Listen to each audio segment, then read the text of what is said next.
Surat police છેલ્લા ઘણા સમયથી અસામાજિક તત્વો અને બુટલેગરો સામે કડક બની છે અને હવે આરોપી પકડાતાની સાથે જ સમાજ સામે તેનું સરઘસ પણ કાઢે છે। શું આવું કરવાથી પોલીસ પ્રત્યે જનતાનો વિશ્વાસ વધશે?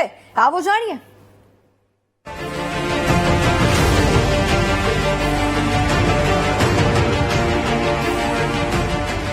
ટીવી સ્ક્રીન પર જોવા મળતી બંને તસવીર સુરતના ભેસ્તાન અને અડાજણ વિસ્તારની છે। પોલીસે અલગ અલગ કેસમાં 2 આરોપીને ઝડપ્યા અને જાહેર જનતા વચ્ચે તેમનું સરઘસ કાઢીને પાઠ ભણાવ્યો। સૌથી પહેલા વાત કરીએ ભેસ્તાન વિસ્તારની, તો થોડા દિવસ પહેલા આરોપી હુસૈન ઉર્ફે યુસુફે ઉનગામ પાસે પોલીસ પર હુમલો કર્યો હતો।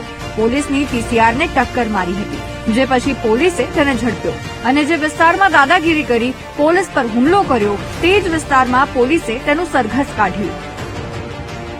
બીજી ઘટના અડાજણ વિસ્તારની છે, જ્યાં ભાવેશ ભગત અને ભદ્રેશ ભગત નામના આરોપીઓ રેતીના લીઝ ધારક પાસે ટ્રક દીઠ 1000 રૂપિયાની ખંડણી માંગતા હતા। લીઝ ધારકે ફરિયાદ નોંધાવતા જ પોલીસે બંનેને ઝડપી પાડ્યા અને તેમનું પણ જાહેરમાં સરઘસ કાઢી પાઠ ભણાવ્યો। જોકે આ બંને ઘટના સામે આવ્યા પછી અમે પોલીસની આ કામગીરીને લઈને લોકોનો મત પણ જાણવાનો પ્રયાસ કર્યો।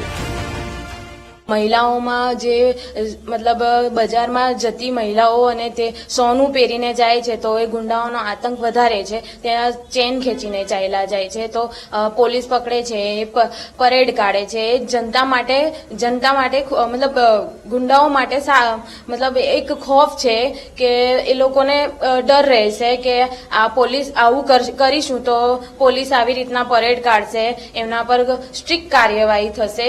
તો એ એક પોલીસ સારું અને સરાહનીય કામ કરે છે।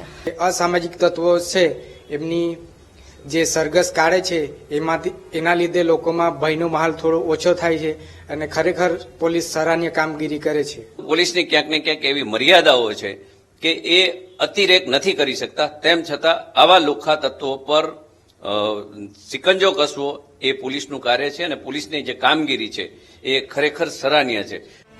પોલીસ જે કામ કરી રહી છે તે સારું છે, સરાહનીય છે। સુરતની જનતાનો પ્રતિભાવ મળ્યો, જો કે તેમની વાત પણ સાચી છે। જો ગુંડાઓને જાહેરમાં પાઠ ભણાવવામાં આવશે તો અન્ય ગુંડા તત્વો આવી હરકત કરતા 10 વખત વિચારશે।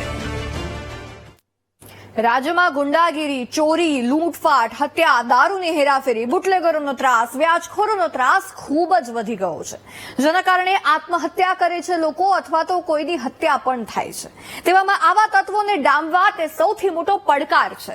ચાલુ મહિનામાં જ રાજ્યમાં હત્યાના અનેક કિસ્સા સામે આવ્યા છે। રોજ એક હત્યાનો કિસ્સો તો હોય જ છે, જેમાં પોલીસ અધિકારીઓ પણ સસ્પેન્ડ થયેલા છે, પરંતુ બેફામ બનેલા ગુંડા તત્વોને ડામવા તે ખૂબ જ જરૂરી છે અને આ કામ પોલીસ જ કરી શકે છે। તેવામાં સુરત પોલીસ જે રીતે કામ કરે છે, જો તેવી જ રીતે કામગીરી આગળ પણ કરશે ને તો એટલું ચોક્કસથી કહી શકાય કે સુરતમાં પોલીસનું નામ પડતાની સાથે જ ભલભલા ગુંડાઓ થરથર કાપશે અને લોકો બહાર નીકળશે ત્યારે સુરક્ષિત પણ મહેસૂસ કરશે।